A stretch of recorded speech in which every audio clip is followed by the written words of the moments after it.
So we have again quite packed agenda for today, so I won't elaborate much. Exciting event, exciting discussions.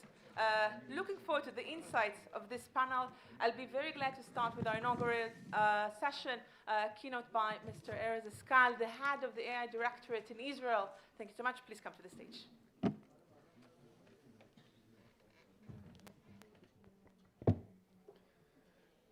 Hello, everyone. I'm so glad to be here, and welcome to everyone. Thank you for the organizers. The cooperation between India and Israel, of course, based on a deep relationship, values, and the same challenges, because, you know, together we are a billion people, as you know.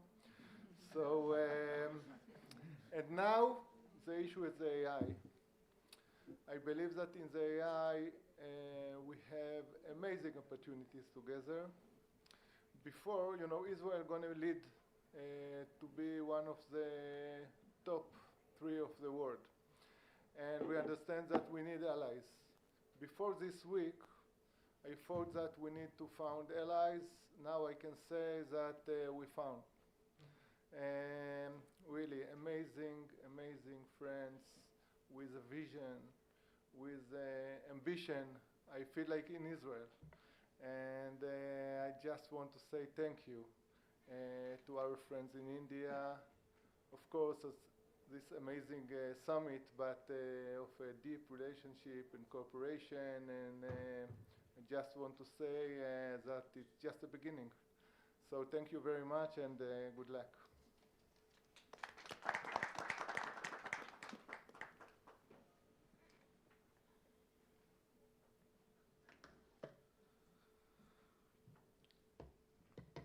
Now I'd love to invite Mr. Sanjay Kumar, Special Chief Secretary, ITENC and Industries and Commerce from the Government of Telangana. He's involved in developing advanced therapeutics, AI-driven drug discovery, and strengthening the IT and manufacturing ecosystem in Telangana. So please, I'd like to invite sir.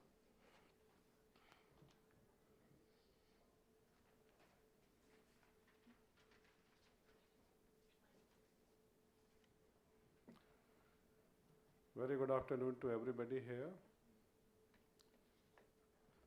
Today, rather since last 4 days, we are witnessing that the kind of footfall which is there in this summit, and the kind of almost every major global AI leader.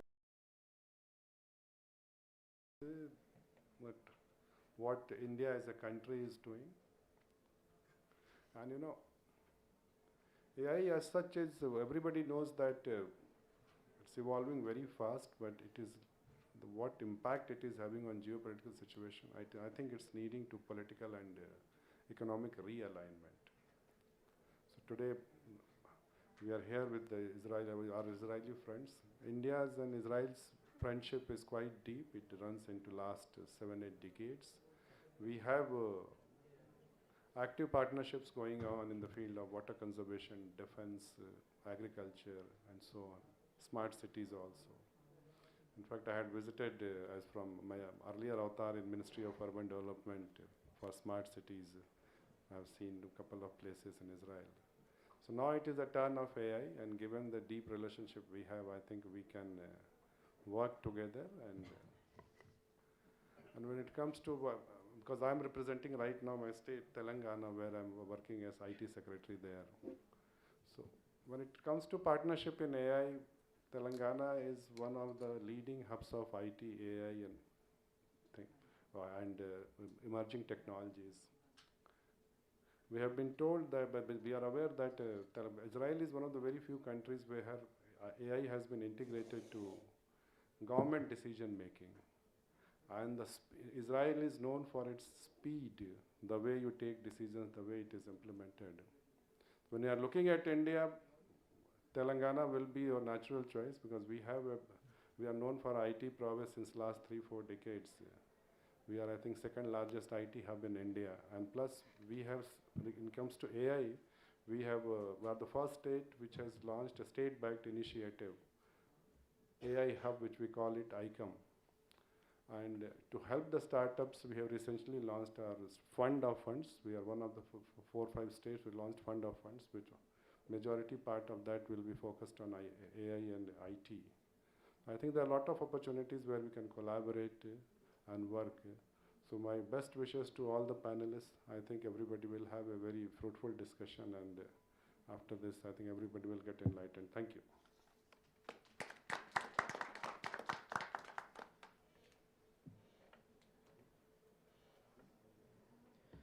Thank you, sir, for laying out the foundation for what promises to be a very important discussion. I would now like to introduce all the speakers here accompanying us, starting off with Mr. Nir Dagan, Head of Innovation, Data and Artificial Intelligence Department, Israel National Digital Agency. Then Ms. Merav Zerbib, Director of Research and Development Department, Ministry of Education, Israel. Then Mr. Sanjay Kadaveru, Founder and Chairman, Action for India, Sun Group. Mr. Victor Gosalkar, Head of Horizon Line Division, Ministry of Innovation, Science and Technology, Israel. And lastly, Ms. Garima Ujjainia, Innovation Lead, Niti Aayog. Now I'd like to hand over the reins to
Not because just you're sitting beside me, but like, yeah, I will go in a very random order, but just to make my point. My first question to you is like very, and the foundational level is like, in what ways do you think like Israel and India can partner in applying artificial intelligence, specifically within scientific research? Because science and technology is one of the major aspects that most of the emerging globally every countries are looking into, including the AI Impact Summit. We had one of the working groups as science and technology. So with that, like I would like to start the conversation with you. Yeah. Okay, thank you everyone, and hello to everyone in this noon. Science has a research cycles. Research cycles mean we are starting with the question, the research question, through the generating the hypothesis, the literature, exploration, and of course the experimentation. The AI, implementation AI in whole cycle of research accelerates the productivity of the science. So here in Israel, we are just start to thinking about how to implement in each stage of the process the AI. I think the collaboration with India can be in two aspects. One is to prove the mutual funds to give grants to researchers to implement AI in science. It's obvious, but the second one, it's to develop in India, I think, because in India there is the great advantage of well-educated researchers, specifically in AI. I think India can develop specific services to support science, implementing AI in science in all stages, and support researchers in India and Israel, and in that way to encourage the research productivity. I think that's excellent points, right? Like two important aspects when it comes to collaboration is scientific research how there can be like academic partnerships, and second one is the skilled labor, right? And also, as you mentioned, India has like a lot of skilled labor, which is like working within these innovation spaces. Would you like to add something? Yeah. Yes, I really agree with you. The real advantage of India is the scale. Regarding Israel, the scale and the well-educated people here. So that's the combination between those aspects that give the opportunity to collaborate with Israel that has the advantage in the R&D and also the senior researchers in some fields. Thank you so much. I'll circle back to you as we come forward, go forward. Now I would like to go to Mr. Sanjay. Sir, thank you so much for joining and and great work that you have been driving through Action for India. So from the Indo-Israel perspective, like how do you really see AI-driven social innovations evolving? And especially within some of the critical sectors like agriculture, healthcare, and all of those aspects, and how can we move forward from there? Yeah. Thank you. Firstly, it's been one of a kind of an experience to be part of this AI Impact Summit. I've been around the block, but I've never seen anything like this. So kudos to the Indian government and all the delegates from the 100+ countries who've come here. Yeah, it's just been amazing learning, amazing people, amazing networking and all that. So kudos to all the organizers who made this session possible. I wear a couple of hats. One hat is as a founder and chairman of an organization called Action for India.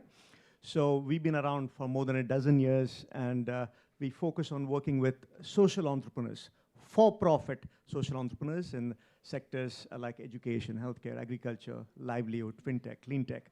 So we identify these startups in the early stages of the scaling journeys and then connect them with resources to help scale the impact of the work, be it funding, mentors, technology resources, government decision makers, customers, and what have you. So yeah, in this dozen years of work, there's been 1,000 social entrepreneurs we worked with some shape or form. And now, with everybody latching onto the AI bandwagon for all the right reasons, we've also put our hat in the ring. And so we've just recently launched an AI impact cohort. And so this is about a dozen entrepreneurs who were selected from 100 applications in 3 sectors: climate, agri, healthcare. And as you might imagine, if you've gone to any of these halls, everybody is AI this, AI that. But our premise or hypothesis is that if you make the extra effort in identifying the true AI startups, and what do I mean by true AI startups? Startups that have access to proprietary data, startups that have deep domain expertise in whatever sector they are coming in from, and startups that are pursuing solutions that could not have been pursued but for the current AI, AGI tools and technologies. Those startups, if you focus on them, my sincere belief is that the scale of impact as well as the pace of impact would be significantly higher, better, larger than even tech-enabled social startups. So it is with that premise that we are putting in a lot of time and energy into this new version 3.0 of AFI. We are focusing on all things at the intersection of AI and impact. And in my remarks, either in this and later on in this panel, I want to talk about there are 2 things, some things that are already happening at the country level, at the organizational level like AFI and the family that I work with. So I want to give specific examples. It's not just theory or some ideas, pie in the sky kind of ideas. So when we launched this cohort, it was just about a few weeks ago, I had an opportunity to meet with an Israeli entrepreneur by the name Ori Goshen. Members of the Israel delegation might recognize his name. He's the co-founder and co-CEO of this company called AI21 Labs. This is one of the premier AI startups from Israel. And met him at a family office conference in the Bay Area some time back. And he was the keynote speaker when we had this valedictory event a little while ago. And it is these kind of exchanges that happen between entrepreneurs in Israel and the ecosystems in India. They inspired the dozen entrepreneurs who were there in that session. And Ori is, of course, a commercial startup. He's raised hundreds of millions of dollars, and he's at a completely different trajectory. But to have somebody like that profile, engaging with the entrepreneurs and then sharing their insights in terms of what to do, what not to do, these are the kind of things that can go a long way in terms of making things better. And there's one initiative that I want to highlight to the audience here, an initiative called Drishti, which was launched a few years ago.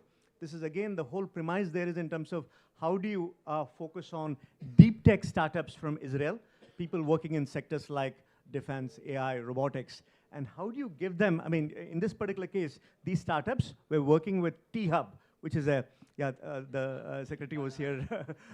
This is one of the more marquee incubators from India.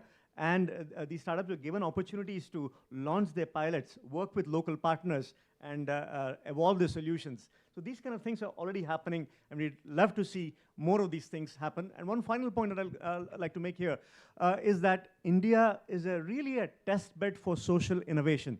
I mean, the problems that are, we have more problems than most of the parts of the world, but the solutions that are developed in India are being developed with a frugal innovation or a Gandhian engineering perspective. And these solutions with minor customization can be very relevant for other parts of the world, be it other parts of Asia, Africa, Latin America. So again, marrying Israeli deep tech with the Indian talent pool, the Indian potential for scale, Indian frugal innovation can make great things happen for the world. Excellently put, sir, in terms of like important facets of when it comes to exchange, especially like I think like the first point that you mentioned in terms of like why these kinds of dialogues are very important, right? Like exchange happens through these things, and new ideas and new knowledge, you know, like gets birthed there, right? Like, and also like excellent point you mentioned in terms of like how, especially when you're talking about social sector and its test bed is India, because like we have like a array of people like different contextualities, which is like, you know, excellent for us to like test all of these solutions. So I'll circle back to you, sir. Like, but I would like to come to Ms. Mirav here. I hope I'm pronouncing your name right. But yeah, so that's a beautiful name though. Thank And yeah, so I think I just wanted to pick up on the point which Victor had mentioned in terms of the scientific research. So if you could like bring in a little bit of like, you know, light towards where do we really stand when it comes to Indo-Israel education innovation partnerships, and how are we planning to like, you know, take that forward? Okay, so 2 weeks ago, we had an international conference in Israel and regarding AI. And we were so honored when the government here in India recognized our conference as a pre-conference to the AI Impact Conference. So we have a great respect to India.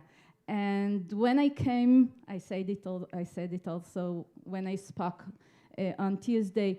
When I came to India, the minister called me and said, please come with insight and opportunity to collaborate with India. So I'm here in a mission, and I want to share with you what I understood throughout the 3 days that I'm here. I'm going to depart tomorrow.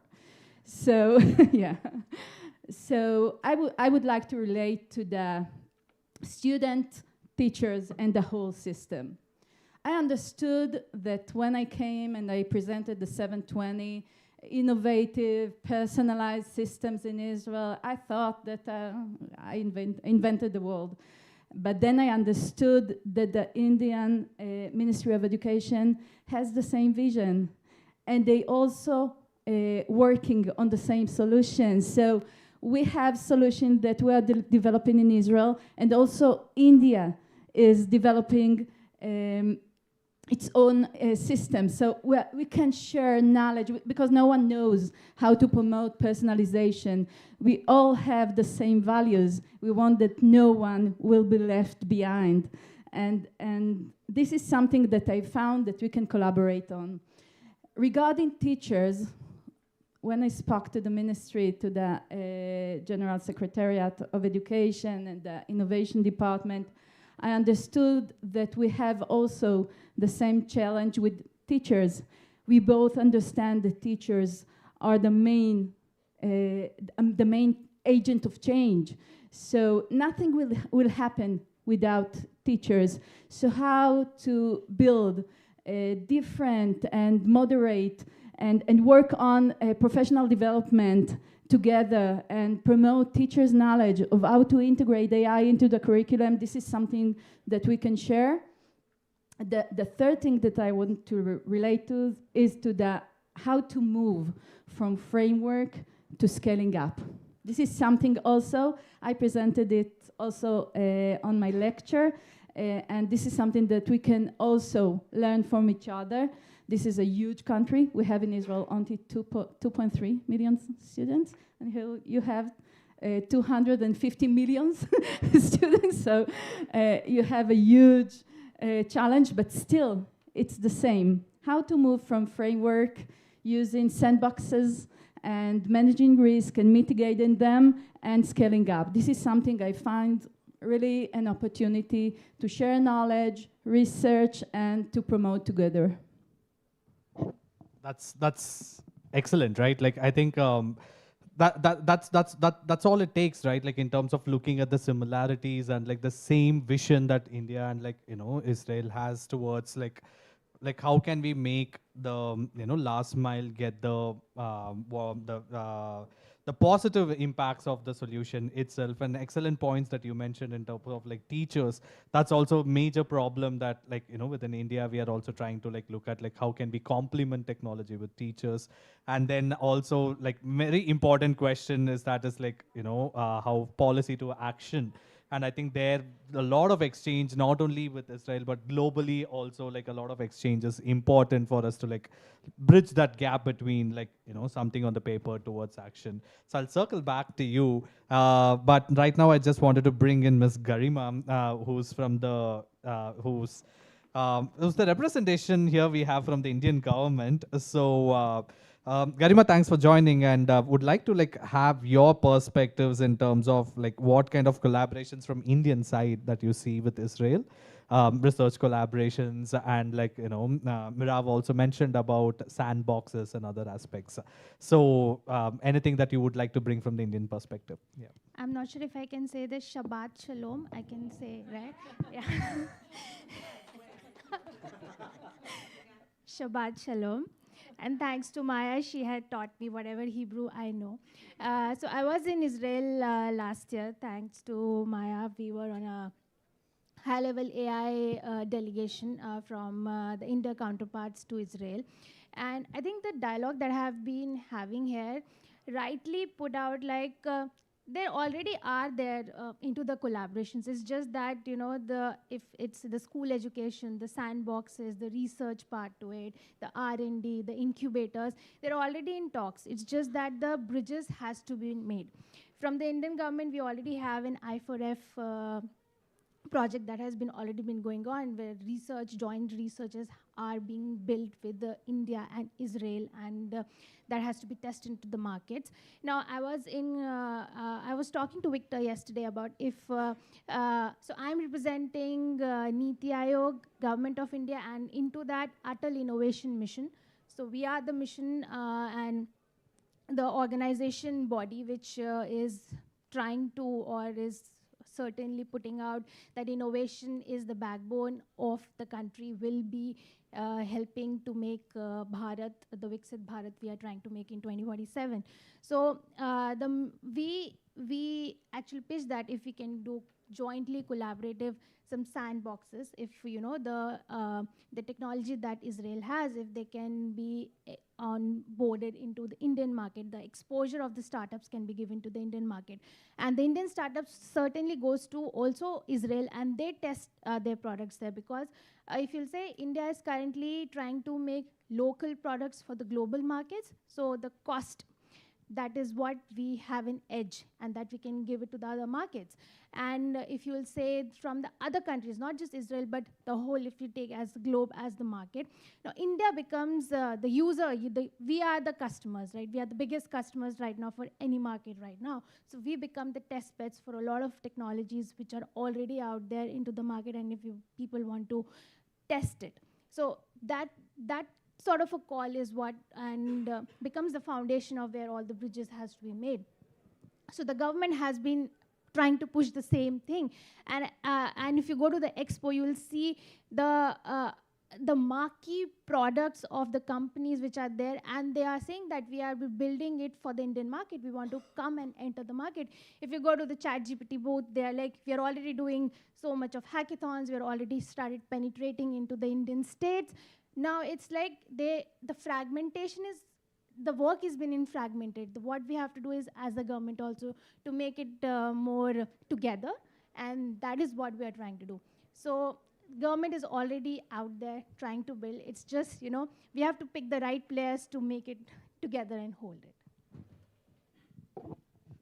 That's great points, Garima. I think in a nutshell, I can say that this is the entire mission that we have is Make in India for the globe, and when we talk about Make in India for the globe, is also means that we need like-minded countries to join our hands and start making that kind of solutions, which has scalability across the globe, as well as some solutions globally also to be more adaptable to the Indian context. So thank you so much for that points. And now I want to move to Neer here. Thanks for patiently waiting, Lars, to have your perspective last but not the least. Very important question to you is because it's very close to Indians, is the digital public infrastructure and the digital journey and the transformation that India has had over the past decade is just very commendable, right? So as we move forward, especially when we talk about intersectionality between the digital infrastructure and AI, where do you see both the countries can complement each other? Is something, your thoughts on that? So first of all, thank you for the insightful discussion. It was really interesting to listen. And thank you very much for hosting this incredible event. I think it's the biggest conference that I've ever been through. And India is overwhelming. And now the conference itself is overwhelming. I think you said at the beginning, what can you learn from India? And I feel that we have so much in Israel to learn from India and to learn from the innovation that I found here in India, that I feel like I'm more like a pupil than a teacher in this case. So my personal journey is a journey of the digital transformation of the government, because as many Israelis, I began my service at an intelligence unit, and I was responsible for signal intelligence, and then I moved to the private sector, and I was doing cyber and intelligence and big data for many other countries in the world, but not Israel. And about 10 years ago, I decided to move to the public sector because I understood that the potential of the digital transformation of the public sector is bigger than any startup. If we will be able to transform healthcare and welfare and to meet the social challenges in transportation, in education, this is something bigger than each one of us. And I think that the journey that we've been through in these 10 years is an amazing journey. We have a lot to learn from the Indian transformation. You have UPI, you have the infrastructures in India. The India stack is something that is quite unique in a global perspective. I think that 3 messages that I will adopt. First is digital transformation is not about technology. Okay, it's not about, oh, we have excellent AI, let's see what we can do. No, let's see what AI should do. Let's start with the necessities. Necessity is always the mother of invention, and we need to begin by asking teachers, what do you need? And asking social workers, what do you need? If we want to end poverty, we need to speak with people who experience poverty. Technology will be able to solve whatever we find, but we need to understand the necessities, and I think that India can become a superpower of AI because you have here all the necessities of the world, and you have the right places to put AI to work in. The second message is it is all about collaboration. I arrived from the private sector, I moved to the public sector, but in Israel we are so small that everyone knows everyone. So the entrepreneur can have coffee with the doctor and then have lunch with the person from the government, and everyone knows each other. In India it is a much bigger challenge, but the government doesn't have all the knowledge. The government is not the best actor in technology. If we want to have real AI transformation, we need startups working in the government, and we need tenders that will allow it to happen. We need legal advisors that will allow it to happen. We need the academia to be inside the government processes. And the third element is to remember what are the real needs of the citizens and what is bureaucracy. For each process that we want to do digital transformation, we need to ask ourselves, is this process a pure bureaucratic process that gives value only to the administration, or does it give a real value to the citizen? Let's say issuing a new passport, it doesn't give me any value. If there was a ferry that arrives at nighttime and just makes my password valid for 10 more years, I will be happy with it. But meeting the teacher of my son, this is something that gives me value. So if someone would say, oh, we have a new digitization process and now you don't need to meet the teacher, I will be disappointed as a citizen. Because education for me means that my son and I and the teacher can talk about his education. So you need to understand what are the essential products, what are the essential services that you want AI not to replace in order to eliminate the bureaucracy that doesn't make the people in India do their real work as teachers, as social workers, as physicians.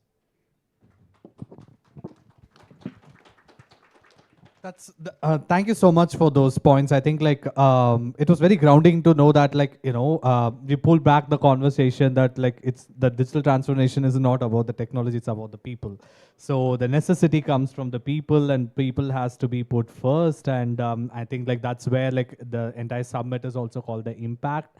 And who's it impacting is the people, right? So those are excellent points. And I think like as you mentioned in terms of like academic collaborations and like public sector needs that kind of like vision, which will be provided by the other policy actors and stakeholders. We are also doing the India AI mission, which is trying to like try to involve as many players as possible through different initiatives under 7 pillars. So as we move forward, I think like it's going to really like pick up. And also I think like there has to be some level of global contribution to this as well, is something that should be like thought through. So thank you so much for those points. I'll circle back to you. So we have 15 minutes. I would also want to pick up people's questions, but before that I wanted to have one round of like closing remarks from all the panelists. Maybe we can start with Victor. Yeah. You want me to remark something?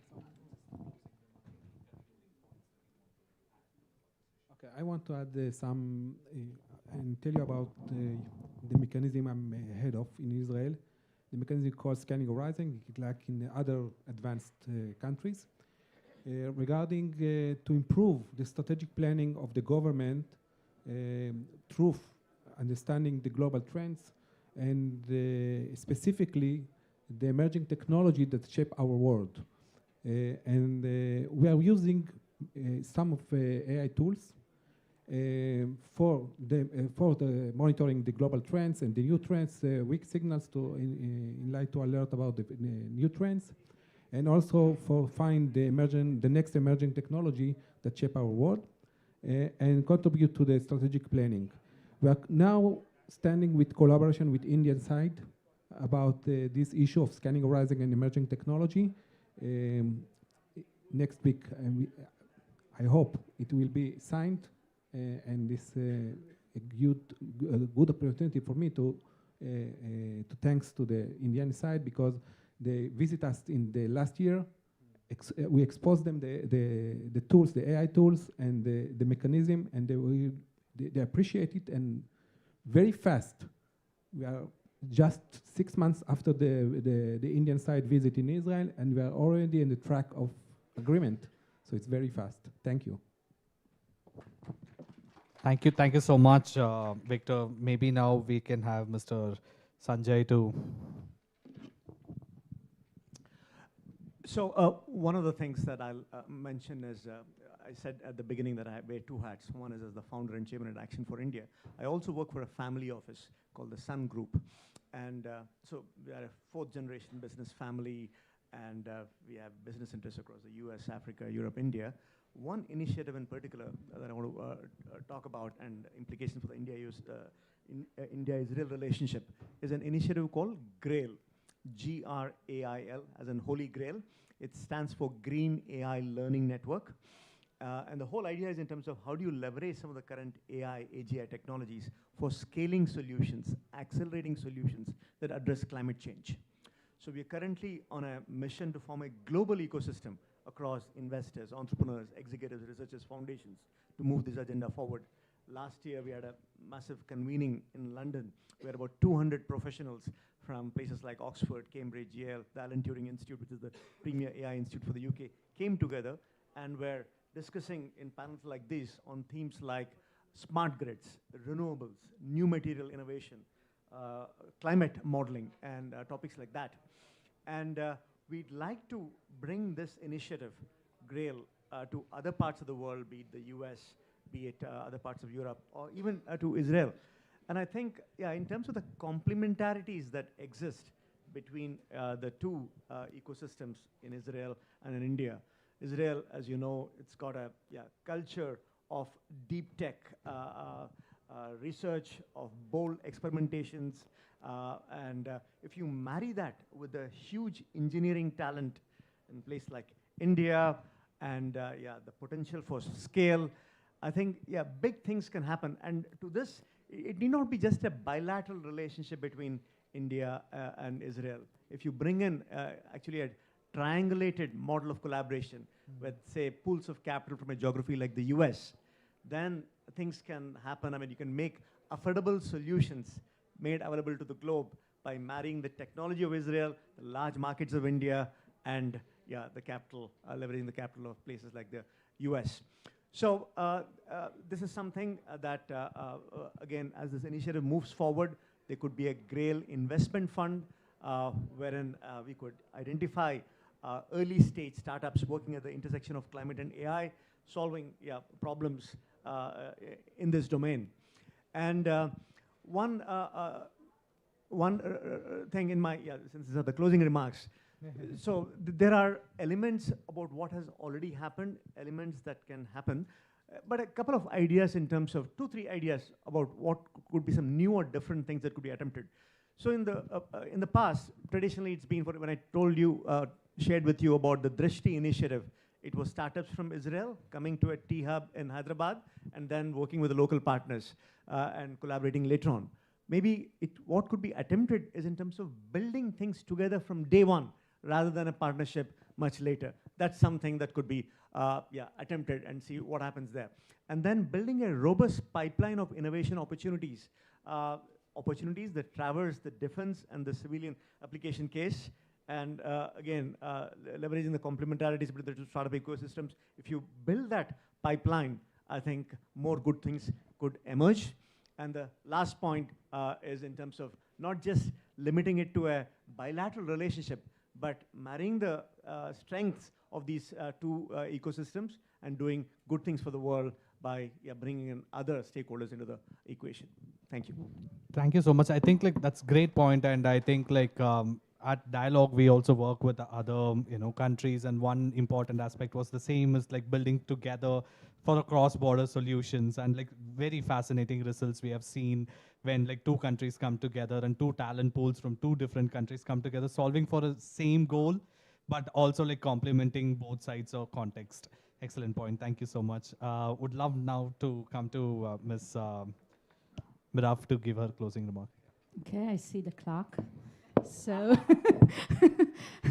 I just want to say that your Prime Minister is about to come to Israel next week, and he will meet with our Prime Minister. And I hope that a delegation of the Ministry of Education in India will come to Israel, and we will go forward to the next step and sign an assignment together. I'm really looking forward to it. We are also looking forward to the same, what's going to come out of it, yes. Now let's go to Ms. Garima. I think everyone has put everything on the table, so there's nothing, any specific I would want to share, but Ministry of Education, you said the PM is going to Israel. I think that makes if something could come out of the education, because education, health, security remains the priority points of both the countries, and if something can come up in that, I think innovation will anyways cut across all the sectors. So if the priorities of both the nations can marry together with the same agendas and we can contribute towards both of it, I think that will be the best. Excellent, Mr. Neer. So I saw that many of the sessions here were dealing with the question of what could be the optimal contribution of India to the global AI revolution. And it's quite a difficult question because you have everything here. You have the best coders, and you have energy sources, and you have water supply, and you have compute power. But in my opinion, as your guest, this is not the most unique thing that you can find in India. I believe that the AI revolution holds a very significant spiritual crisis for the world. If I'm a lawyer and now my job is better performed in the legal arena than by AI, then I'm in a real crisis. If I'm a coder and in the last 2 years the codes of Claude became better than me in coding, then many people see it as a crisis. And I think that India is the spiritual capital of the world. You have thousands of years in exploring the human spirit. And if there is something that AI will never replace, this is the human spirit, and this is what I would like you to bring to the global AI revolution that we are having. Thank you so much, Neer, and thank you so much for the panelists for all the great questions, answers, and excellent points. But I'm sure audience here also have a lot of questions to ask to the panelists. Before we conclude, we can take few questions here. So.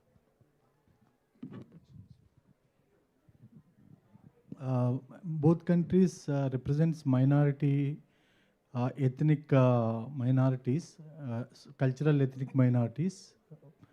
So, but we have to be the guardians of the global human civilizational existence, because the quantum, the AI is part. Quantum is going to unleash the power of compute accessible to every individual in his palm, which can act, misuse, abuse to threaten societies, communities, countries.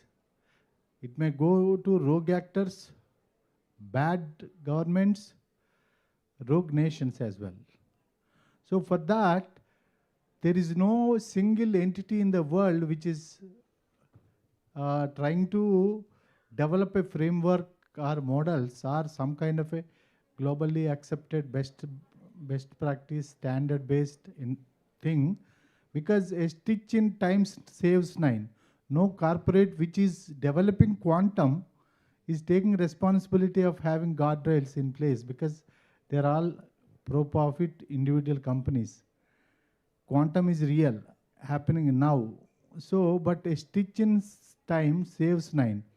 It is onus on the part of Israel and India to create a human existential railguards for us to survive and also to give a global standards, global railguards as a minority, ethnic, cultural minorities of the world. It's an existential issue. Yeah, I think just putting the question, I think is trust and safe, is an important aspect when we actually talk about the solutions as well. Anybody in the panel would want to touch on how both countries can work together on putting together that governance framework as we move forward. Any thoughts, anybody?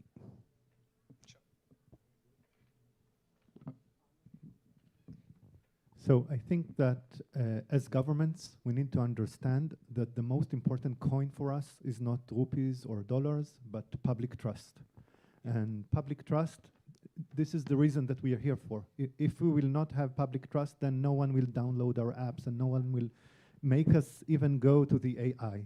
And trust is like a tree. It is very hard to build. It is very hard to grow, but you can cut it off in a second. And I think that this makes us very much responsible to the matter of public trust in the when we deploy AI solutions, when we develop quantum solutions. We need to be extremely transparent with the public. We need the public to be involved in our development process. We need the public to know exactly what technologies we are using. If an AI bot from the Ministry of Welfare is calling me, I want to know that it is a bot, and I want to be able to say, oh, I want to speak with a real person, or I want a real person to examine my situation. And I think that trust costs a lot of money, and sometimes it makes us a bit slower, but this is the direction, and transparency is the direction in which we should be towards if we want the revolution to succeed. Excellent point. Trust is the bedrock for anything that we are talking here. Without trust, there's no uptake. We have time for one more question. Yes, sir. I'm Dr. Sailendra. I have agri-tech startup. What I have seen since last 3-4 decades, Israel technology for agriculture, water conservation, it is supreme. All over world, they know the technology also, and they know the speed of decision also of Israeli. And Israel through America, they are having a global power. Now through India, they can have a global purpose. We are not only in India, but whole world is going to have a virgin land for you, for a global purpose. How you are going to do, I would like to see that. Thank you. Over to the panelist. Thank you. Thank you for the question. I'm from the Ministry of Science and Innovation and Technology in Israel. And we see India not just a bilateral partner, as a global partner, because we see India will become in the 21st century as a global superpower. And we start with the Indo-Pacific region. Israel developed a strategy for the Indo-Pacific region, and we see India as a key state or a key country to in this region. And this region is the center of the gravity of the global world regarding economy, demography, technology. Of course, technology is transit from the western side of the world, of the global world, to the Indo-Pacific. Look at China, India, Korea, and all the other countries here, Japan, of course. So we are in Israel, see India as a strategic partner, not just for India, just for our region. I would like to add that Neil said something about necessity. And necessity in India makes you much greater innovative than Israel and the United States. I want to give a small example. Yesterday we visited the Indian Institution of Technology, and I met entrepreneurs with innovative, they presented to me not a product, not a technological product, but a STEM product like a game, and it was so innovative. Okay, because the entrepreneurs in India think about so many people, so many variety of students that should take this game and make it's relevant to so different societies, and the price was so low that then I said I want it to every class in Israel. So it's so powerful. We don't have it in Israel, and of course not in the US. In interest of time, just maybe one more comment very on this quick. question, that today India is about to join the PAC Silica agreement. And first of all, congratulations for joining this agreement that we are already part of, and we really, really appreciate. I think that many people are speaking about the silica part of PAC Silica, but the first word is PAX, which actually means peace. Yeah. And I think that India is also a superpower in making peace, and we can learn a lot from you in this matter as well. So Shabbat Shalom and Ramadan Kareem for everyone who's fasting, and let's pray for peace in the Middle East. Thank you so much. Over to Mike. Thank you so much for the panelists for the time. It's been wonderful to create this. As you're aware, this kind of events are a long time of preparation. I also want to acknowledge the board professor connected to you with us from the Ministry of Agriculture, Mr. Elisha from the Ministry of Science, the embassy team. A lot of milestones happening currently between the countries. We are expecting the upcoming visit of Sri Narendra Modi in our country. Very excited towards it. Silica is signing, India is joining, Israel as well. A lot of things are happening. This is the most senior tech delegation Israel has ever sent in terms of ministries and we are very looking forward to the results of this engagement. So thank you everyone for being here.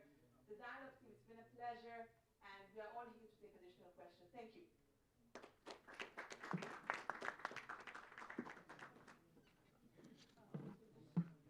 Just again for the speakers who would like to bring the momentous to you, so just wait here for a moment.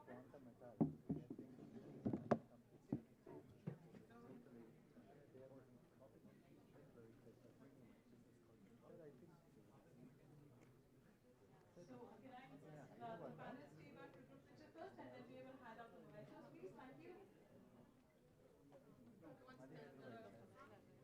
Maybe we can start.